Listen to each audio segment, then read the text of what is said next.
So we've got an update as to the Richard Hart SEC hearing. This is the very first hearing in regards to the case with PulseChain, PulseX, and Hex. So let's just jump into it. Now, this is Nuclear Herb. Now, Nuclear Herbs is he says, okay, he says, nothing I say is legal advice. Mostly, he's a retired attorney, uh, Navy vet, 2x Ironman. But yeah, retired attorney, that's the important part. Let's get into what he's saying, right? I just got off the phone with somebody who attended the RH Discovery hearing this morning.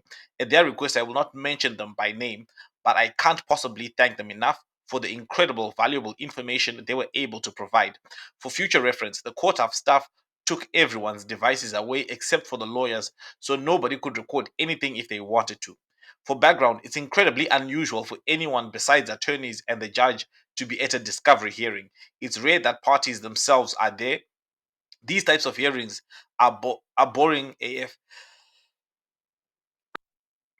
and most of the ones I've seen or been part of consist of attorneys complaining about stuff while the judge tries to make the children stop fighting. The average citizen takes no interest in them. I'm sure seeing even one person watching the hearing was a surprise to everyone there, but I'm very grateful for the info. There was some conversation about Hex, Pulse, and Pulse X, and whether or not they will be represented. Right now, now this they hope now they are cited. The Hex, Pulse Chain, Pulse X are cited in the case, but these are not. These are decentralized entities, right? So I don't see how they could be represented. I don't think they can be. It seems impossible. Like, I mean, it's like calling the Bitcoin team, "Hey, Bitcoin, come and answer these questions," and the Bitcoin team does not exist. Right. Now, the SEC seem to acknowledge that these are not actual entities and simply code. I'm not sure that the issue will get resolved, but I assume we'll learn more as we see the case move along.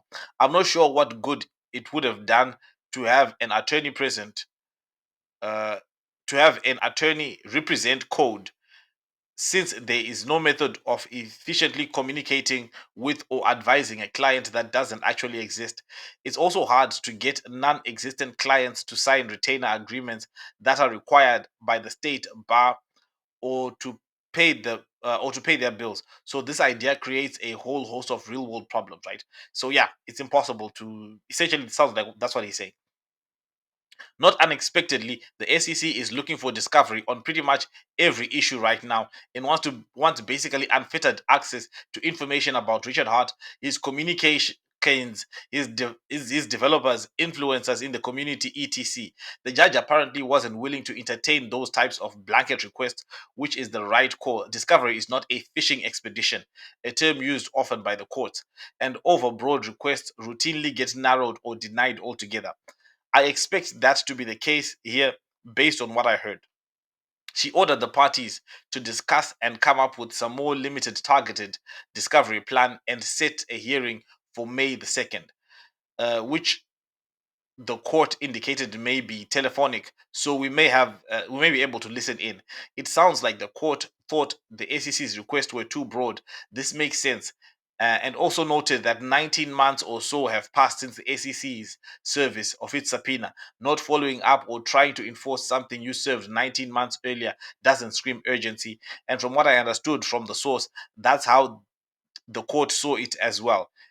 In a pretty cool move, my source also stopped and chatted with Richard Hart's attorneys after after the hearing and said that Richard Hart's lawyers were supremely confident in Richard Hart's position, not not just with respect to this hearing, but with respect to their ability to prevail against the SEC.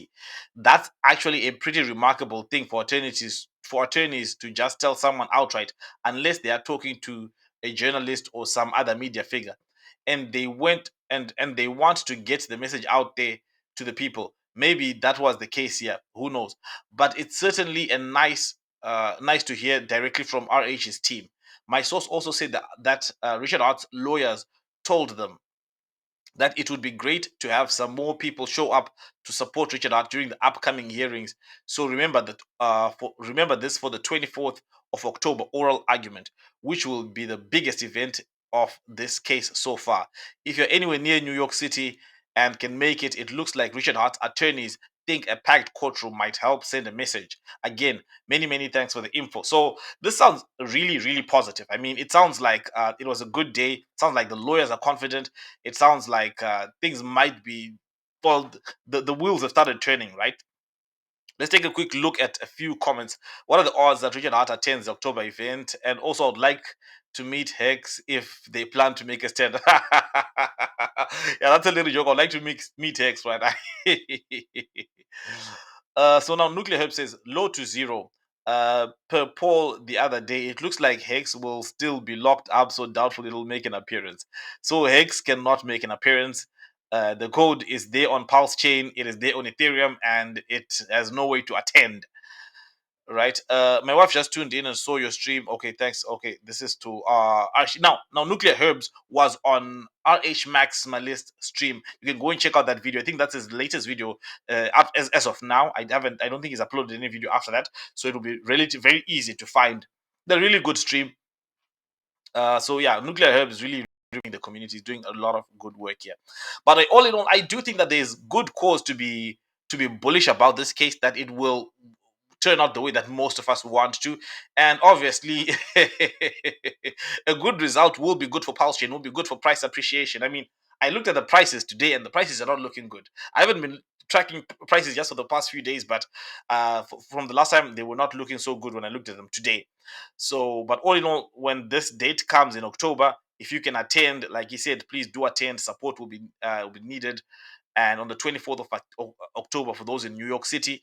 But things are looking good. If we can get this one, if we can get this one, this will be a big deal. This will be a big deal. Because even the ones who might want to ignore it, you can't ignore it now, because the SEC is not stopping at Higgs. It's not stopping at Pulse. It's going. They're going after Uniswap. They're going after all the other players, and a win for Richard Hart will be ammunition for the whole crypto ecosystem to use that to go against the SEC and say, okay, look, quote Richard Hart versus SEC. You can't do this. Anyway, guys, yeah, that's the update from the case, and I think that the next post, the other post that Nuclear Herb dropped, was about the location of the next court hearing or next court. I don't know what they call these court services or court appearances. So yeah, you can go and check him out, Nuclear Herbs, on Twitter, and then you can see all the details. Anyway, guys, let me know what you think in the comments below. Thank you for watching, and I'll see you again next time.